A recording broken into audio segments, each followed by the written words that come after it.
I did add the link to the Model Mania page on the Dassault Systems website in case you want to use that as another resource for studying from. It's a good place to just get some additional drawings, practice making those. And they also have videos of how they would recommend making the parts.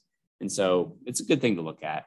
If you haven't seen those before, the parts seem to be kind of interesting geometries. Worth taking a look at. Our practice problem here, if we look at the PDF on this part, we're said it's all in millimeters. I also have inside the quiz that we're using polyurethane, and then we have a UR and an LR equal to 20 and 30. I would do those things before I went to the PDF. So I'm going to do a new part.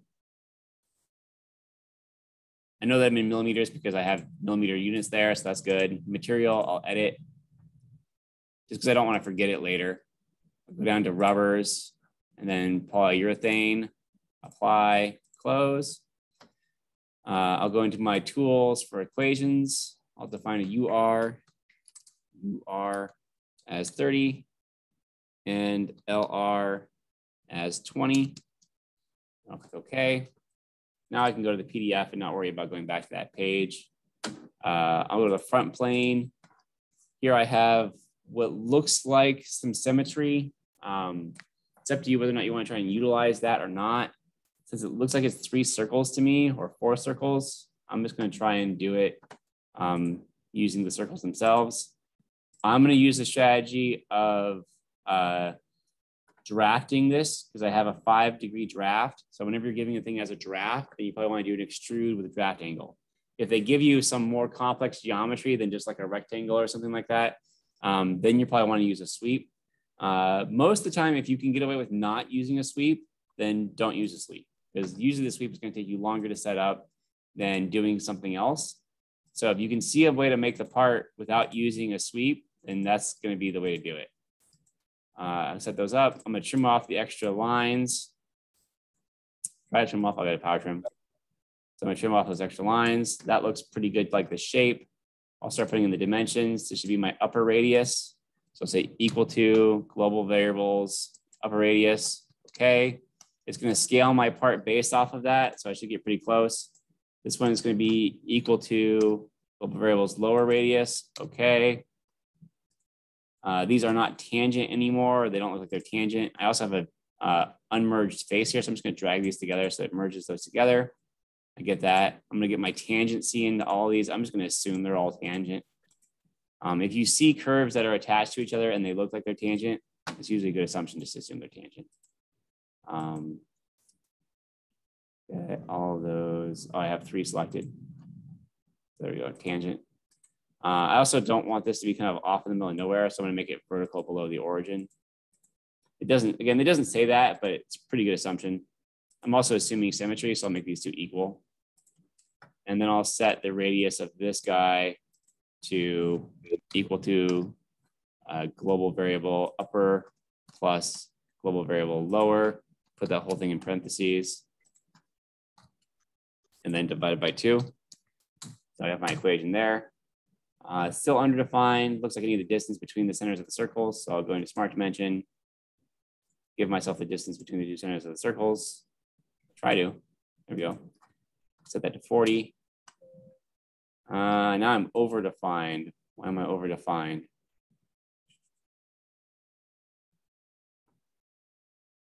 Maybe I don't need tangency.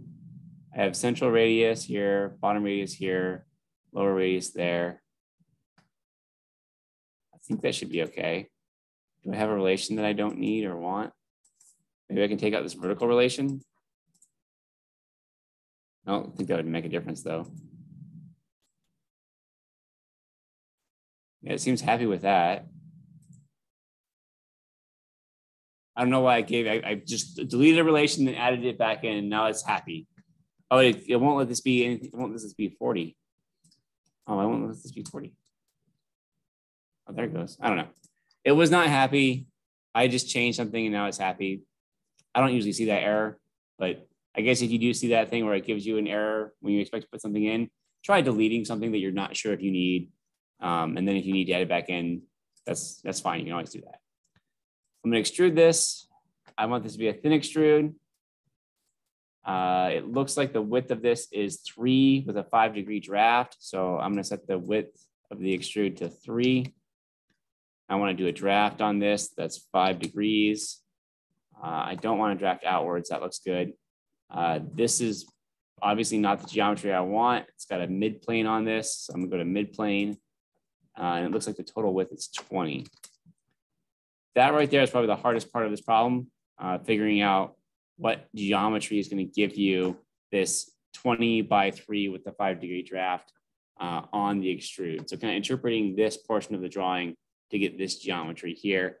I'd say that's the trickiest part of this. So any questions on that part? No? All right, well, that's what I expected the questions to be. Next part here, we have a little kind of bump on the end. We're also told that this has a 5-degree draft, so I'm gonna do an extrude for that as well. If I wanted to, I can make a reference plane, but I prefer just to draw a circle on my top plane. Specify the diameter as 15 millimeters, and then go into features, extrude. And then what I'm gonna do is I'm just gonna use an offset to get that 70 millimeters down to the base. I'll flip the direction of that. And then I'm gonna use, instead of blind, I'm just gonna use up to next. That's just an easy way of getting the geometry that I want in terms of where that distance is. The other way of doing that would just be make a reference plane that's 70 millimeters off and then just do an extrude from that plane. But one less click, right? Same draft of 5 degrees. This one I do want to draft outwards. It's not getting narrower, it's getting wider. So I'm gonna click on that. That gives me that base. It's got a 1/2-20 tapped hole. Looks like it's going all the way through it. A little hard to tell from this view. I'm not following my own advice here. I probably should have made this a hidden line view, but you can see in the section view that we've got kind of a hole going all the way through that part. So I'm gonna go into the hole wizard. With the center of that hole right on the origin, go to type. I gotta go to inch to get my 1/2-20s. So there's a 1/2-20. That doesn't look right. 1/2-20. Is that diameter or radius? This is 15 inch. You did quarter 20. That's quarter 20. Very different. Okay, 1/2-20. There we go. And then I'm just going to do again up to next. I wanted to go through that first part, but not the rest of it. That's going all the way through. Again, so using those drop-down menus on your extrudes, saving a lot of time in this case. I got a little bit of a rib here on the side that's 2 millimeters wide. Again, that's another thing that's a little bit tricky to pull out. I have a 30-degree angle here and 2 millimeters off the base. So I need to go to my front plane, sketch on there. I'm going to draw the line, have that start at that angle kind of come out to here. I may need a center line to serve as a reference for that angle. So I'm just going to draw that. We'll say that that's 30 degrees.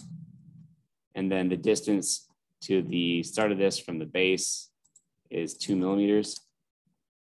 And then I'm going to go into features and rib. I want the width of this to be 2 millimeters. And I want it to go towards the part, not away from it. That looks pretty good. I'll mirror that about the right plane. That looks pretty good there. And I think that's it. This part. Let's do evaluate mass properties. Got 13.69 grams. I'll copy that, close the PDF, come down here, paste it in. Copying and pasting is one thing I would also recommend doing, but check and make sure it's right. Sometimes you lose like a character or something, or it adds a space or whatever.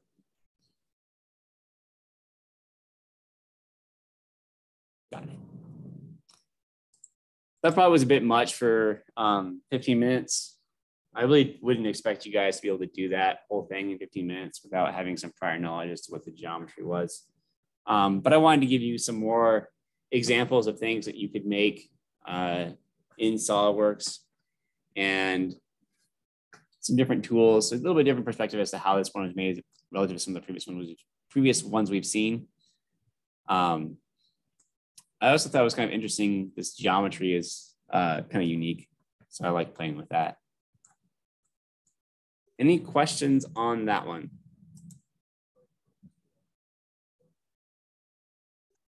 So in the tapped hole options, I probably should have been more explicit about here, but in ANSI inch, half 20 is one of the options for a tapped hole. Yeah, so you have to go to the tapped hole type, right? So a straight tap. And then in ANSI inch, you have the options for half 20. Really on that one, I probably should have specified the standard for this. So not just half 20, but ANSI inch half 20. Because if I'm doing a part in millimeters, the default you would expect to use would be ANSI metric. And so that's a little confusing, right? But again, no drawings are ever perfect. Not even mine, unfortunately.